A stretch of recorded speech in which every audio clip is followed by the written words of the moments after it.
Fight fans, welcome back to Carl Cruz MMA. Today I got a special guest. My guest is a former All-American wrestler. He's an IBJJF world champion, and he's trying this thing called mixed martial arts, making his debut on the 25th. He is Mr. Bruno Nicoletti. Bruno, what's up, my man? How are you? What's up, brother? Thanks for having me. Absolutely, man. So obviously you've accomplished a lot of things in the world of combat sports. Obviously you did the whole wrestling thing, the BJJ thing. Why do you want to kind of combine these arts, add the striking, and try mixed martial arts? Man, I've always been involved in MMA. You know, I started with Taekwondo when I was a kid, and I did that for a long time, and then transitioned into wrestling, and then from wrestling to jiu-jitsu, and now full on MMA. It was never really the plan. You know, I like to pursue greatness in any vertical, and it just makes me understand the world when I'm training. You know, it keeps my emotions at bay, makes me feel accomplished. So always having a date on the calendar is great. But it's mainly been just my training partners. You know, I get to train at Onyx alongside like Justin Gaethje, Archie Colgan, and a bunch of great fighters. And so maybe call it FOMO, but, you know, I'm just inspired by those around me. And I kind of feel like God's been opening all the right doors, which has gotten to a point. It's like I can't ignore these paths anymore. Like let me see what I can do in there. You know, so many people are watching the UFC and those other big shows in this day and age, and I think guys look at the Justin Gaethjes, they look at the Elias, the McGregors, they see the fame in it. Obviously, when you're trying to climb to get there, you're not making any money fighting as an amateur. Right. Even though when you turn pro, you're not making McGregor money on the regional scene.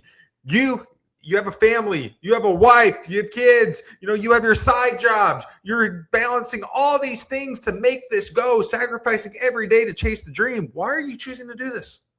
Yeah, and I think that's a good point. I have a tech company called Hummingbird. You could see the logo. We're like fastest growing companies in America. We're pretty well established in the financial services industry. A bunch of other accolades right around the company. So there is no reason for me to do it other than trying to pursue the gifts God has given me and just try to take it as far as I can. And in a sense, like that's what makes it interesting, is man, like I don't need to do it. Which is a bit of a different perspective, I feel like, than maybe some of the people looking to climb the ranks. They want the fame, they want the money. I'm just trying to see how far can I push my skill set and how much can I grow within the cage. And in a way, it's like a not a side quest because I take it very seriously, but it's a game that keeps my mind engaged and allows me to like perform well in other areas as a father, as a CEO, as a husband. It keeps me locked in. Do you feel that fighting or competing is more mental than it is physical? 100%. I think I had the physical side of it, the skills, long before I got the accomplishments. A big thing for me recently has been like faith and just trusting the process, and trusting God that whatever's going to happen is going to happen and giving him the glory. And that's kind of taken the pressure from competing. But absolutely, I think a lot of people can get in their heads about what the competition is. I've recently learned to just go out there and have fun and accept the result regardless, and just make sure that I'm prepared on that day. Absolutely. Mixed martial arts is an industry that has absolutely blown up. People, I don't think fully realize, we've only really seen it in the U.S. since like 1995, only 30 years, really up till like that first season of The Ultimate Fighter. People were calling it human cockfighting. It wasn't legal at every single state. It's only been legal in New York since 2015. Now we're at a point, shows are at the White House. All these trillion-dollar companies are investing in it. There's more money than anything. Are you surprised at how crazy this thing has blown up? Man, not at all. I think fighting is the most instinctual thing. I think we're only at the beginning still, as you mentioned, it's only been around like 20 years. we're still at its infancy, what's interesting is like right now you still see a lot of fighters that are crossing over from different sports. Meanwhile, there's like 4-year-olds training to be the next UFC champ. So I think, the skill set just gets higher. In 20 years from now, you're going to see people doing crazy stuff, a higher level of athleticism, a higher level of like fight IQ, because they've just been doing it their whole lives. And that's kind of a part of the alignment I was talking about. It was like, man, I've wrestled 20 years. I know, pretty good at jiu-jitsu or whatever. And I have this skill set, Meanwhile, there's like the rise of this industry where my skill sets play in perfectly, and it's like, man, I'd be kind of a fool to not take a shot at it, Absolutely. Obviously, you have that competition side of things from wrestling and jiu-jitsu. However, I think an interesting parallel with you're an entrepreneur. You know what it's like to wake up early, grind every single day, fight to get there, try to make the connection, try to get the next deal. Do you find any parallels of being an entrepreneur and being a fighter? Absolutely. I always tell even my employees this, like, I feel like I'm still wrestling even in business, when we did hit like some of these big accolades, when we are being like nominated for awards and things that as a kid I was like, man, I'm like writing for like Inc. magazine. I'm like, dude, I used to think Inc. magazine was so crazy, and now I'm like, an author on Inc. magazine, and winning all these awards. It's funny that like the world catches up to the vision. And long before I was an All-American or national champ for Brazil or whatever, I was drilling, I was drilling like the tiniest moves over and over 1,000,000 times. And that's the same thing with building a business, as long as I think you set up the right action plan. And a lot of it is discipline. Luckily with wrestling, you're able to like, hey, there's a practice from this time to this time. Coach kind of takes over. I'd say entrepreneurship is a little bit more difficult because you have to set up that structure. And the similarity is also that nothing is guaranteed. You could do everything you're supposed to and still fall short on that day. And so the biggest thing is just understanding that the work you're putting in, it's going to develop you over time. So one day you are prepared for the big moment. I've lost a lot of deals, maybe not being prepared, but losing those deals taught me a lesson that made me prepared for something even bigger, and I think God is good and he's always working. And he'll put you back together again in a funny sense. Even with me winning nationals in Brazil, like being a national champ, that was my dream, was to be a national champ here in America, ended up falling short, took 5th at nationals. But I kept grinding, I became a financial advisor. From a financial advisor, I was like top 2% in the world as far as production, just because I worked really hard. Then I came up with the idea for the tech company, built that business. And then eventually Archie Colgan actually brought me back into competition. I go down to Brazil and I'm able to finally accomplish that dream. It was 5 years later, who knew? But I felt that like I didn't miss a beat because I was so locked in, similarly to other athletes. And the biggest part of all this, I'm just so excited to see like what my mature mind, not my like 18 to 23-year-old, how that mind does in competition. Because I'm just so much further than I was even when I became an All-American. I've matured so much as an athlete and as a man, I've seen the world of business, advertising, branding, social media, very, very important thing for a business to thrive and succeed in the digital age.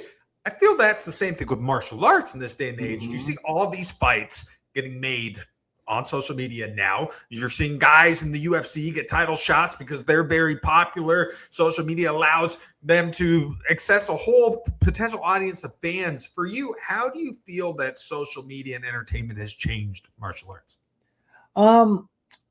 I don't necessarily think it's changed it, more so like enhanced it. At the end of the day, it is an entertainment industry. They need to sell tickets to pay the bills, and so I get it, man. If you could build a fan base and people want to see you, then you get to climb up a little quicker. And that's just life. Same thing in real life. If you're antisocial, you're kind of a dick, like you're mean to people, it's not going to open many doors.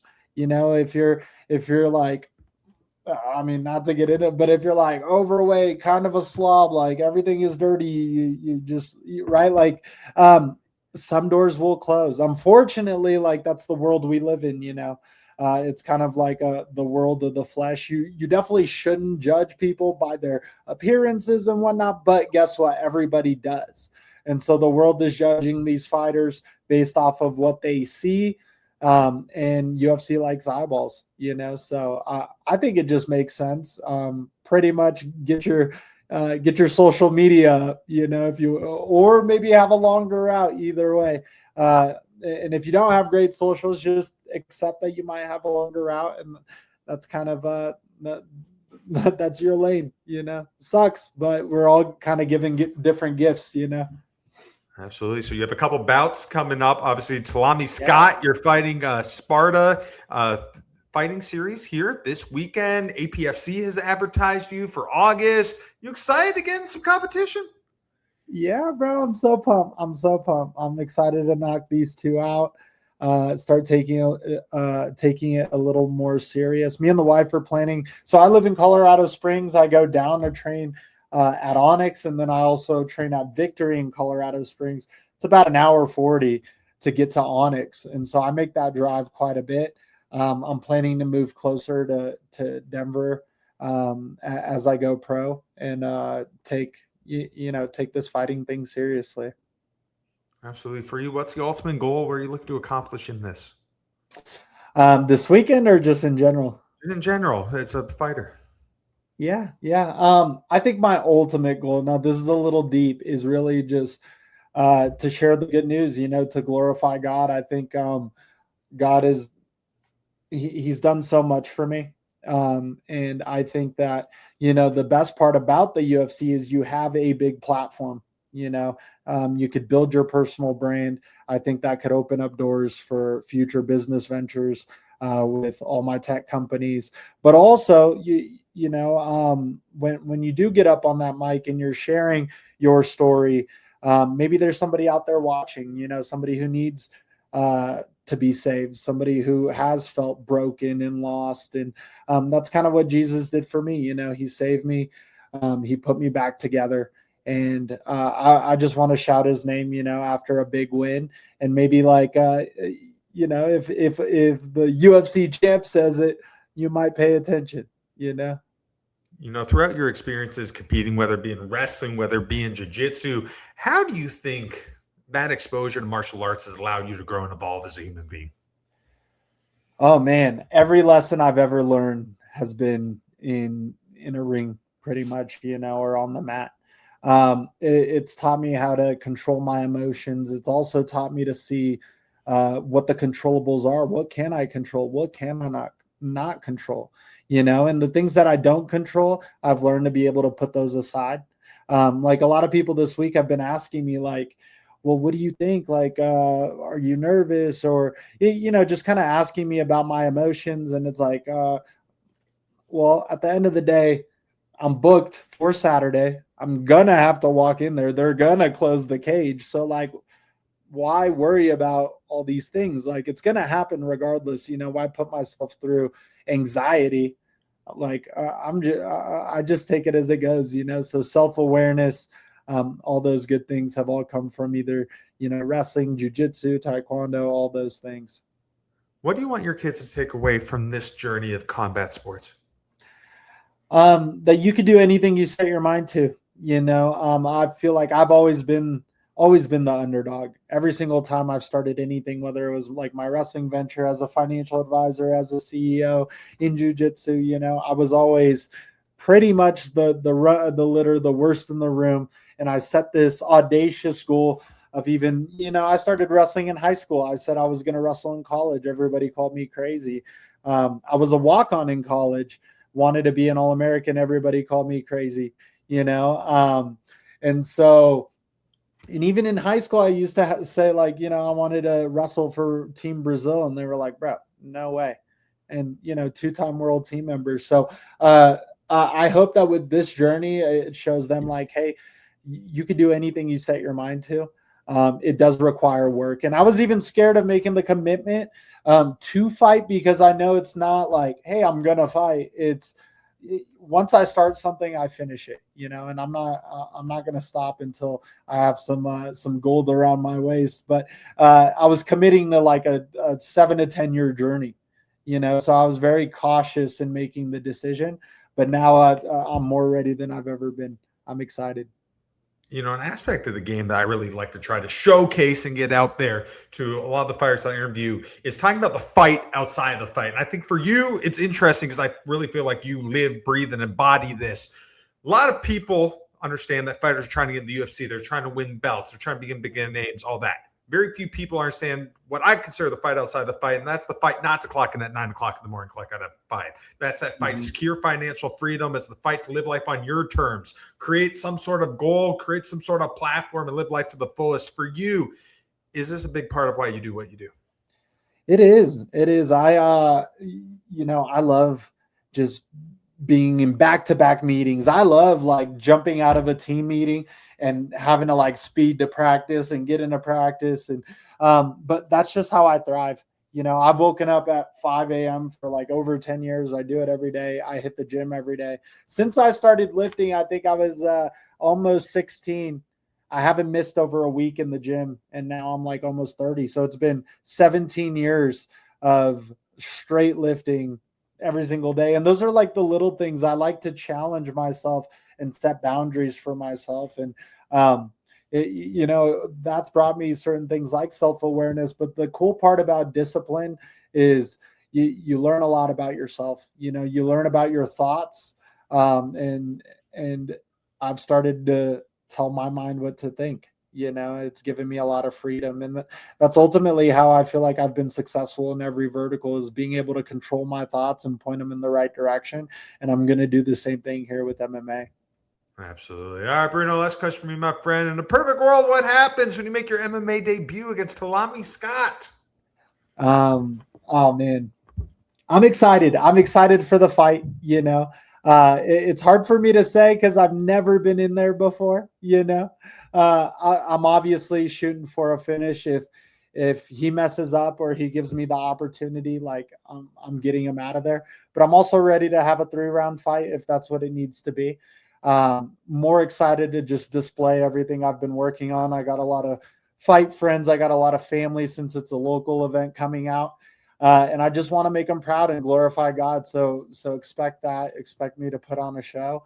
And hopefully Saturday night we get our hand raised. Absolutely. Well, Bruno, man, thank you so much. I know fight week's probably kind of hectic for you, but I really appreciate the opportunity to talk to you, man. I wish you nothing but the best, brother. Carlo, you're the man. Appreciate you. Absolutely. That's it for us, Deb Carl Peruzza. He is Mr. Bruno Nicoletti going into action July 25th. Make that amateur MMA debut. Bye, fans. Take care.